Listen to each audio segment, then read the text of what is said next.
Today we're going to do a quick review of the coordinate plane and then talk about the distance formula. So our coordinate plane is formed by the y-axis and the x-axis. So we have the x-axis here. We have the y-axis here.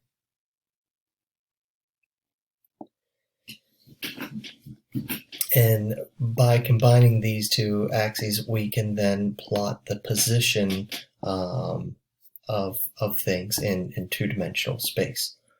So the intersection here of the two axes is called the origin. So that's the origin. And that's the point 0, 0. So all of these, we describe the position of these points as ordered pairs.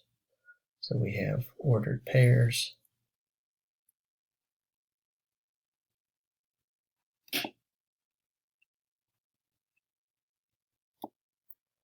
Which are given as x and y coordinates.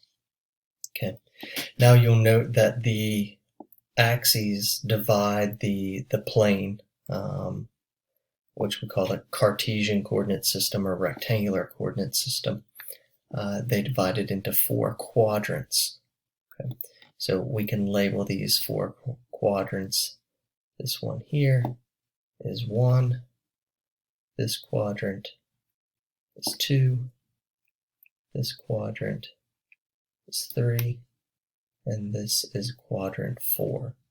So they go counterclockwise starting here.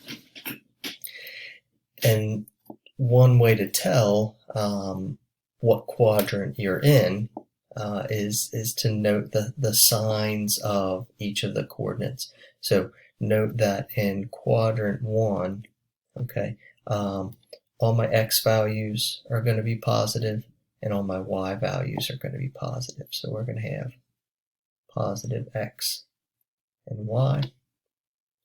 In quadrant 2, my x's are in this direction. Okay, so they're going to be negative. So I'm going to have negative x values, but my y values are still above the x-axis, so they're positive. So I have positive y values. In the third quadrant, I'm going to have negative x values and negative y values. So negative x, negative y. And then in the fourth quadrant, I'm going to have positive x values and negative y values. So by looking at the coordinates, you should be able to determine what quadrant they lie in. Okay. So next we do want to plot some points. Okay. And you can see that we have the point 1, 3 and 5, 6. Since both coordinates x and y are both positive here and x and y are both positive here, we know that these are going to lie in the first quadrant.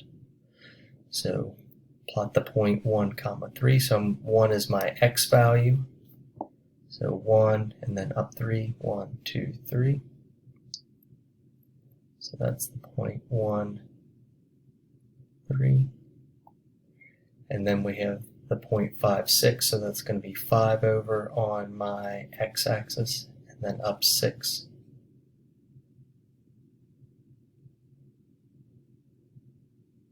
And that is the point 5, 6. So now we might want to know how to find the distance between those two lines, or those 2 points rather. So if we were to draw a line connecting those, okay, the length of that line would be the distance between those. And if you think back to geometry, okay, we can create a right triangle and use the Pythagorean theorem. So I'm going to just draw a triangle here, okay?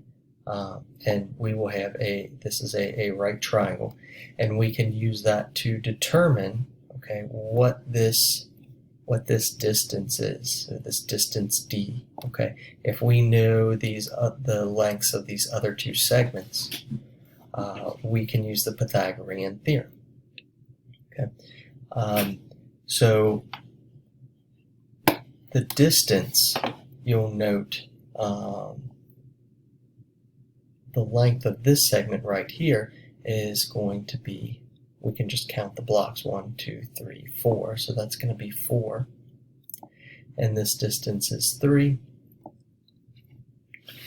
and so we can simply say that, okay, 4 squared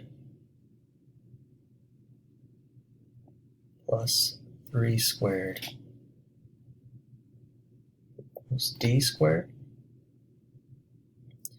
and we can simplify this and say 16 plus 9 equals d squared, 25 equals d squared, and taking the square root of each side, we get 5 equals d. So 5 is the distance between these 2 points.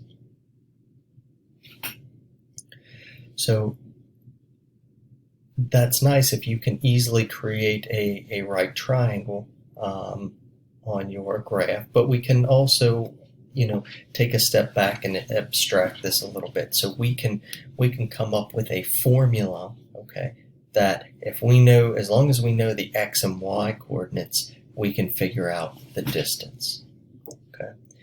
And so we will call this the distance formula. Okay, but here's how we arrive. So now we can talk about this in a more general case. So if we're talking about finding the distance between any 2 points, we'll call them P1, okay, or P1 is the point x1, comma y1, and P2 is the point x2, comma y2. Okay, and these can be any x, y values on the coordinate plane. Okay, note what we did up here. The length of this segment, okay, this side of our right triangle, is the difference in our x coordinates. Okay.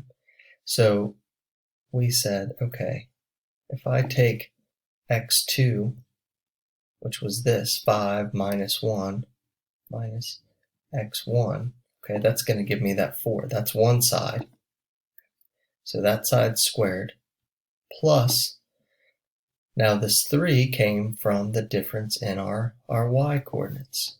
So plus y2 minus y1 squared, and that's going to equal the hypotenuse d squared.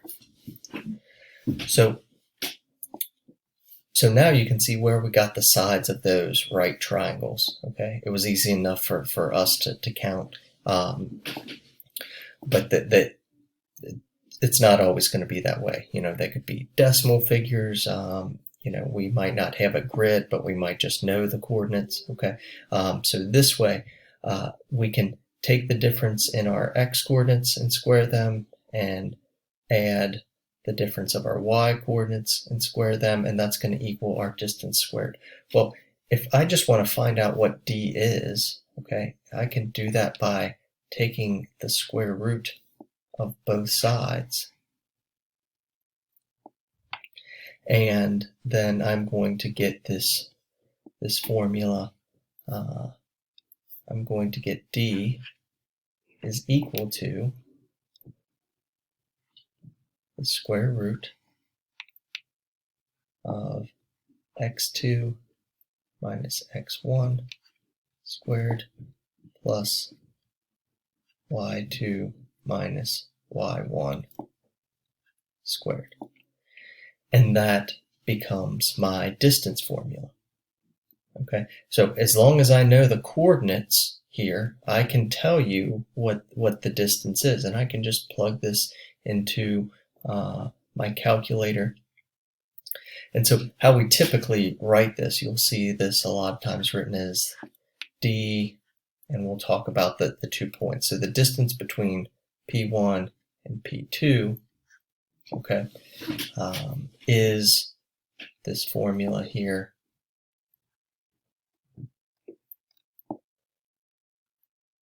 X2 minus x1 squared plus y2 minus y1 squared. And that's our distance formula.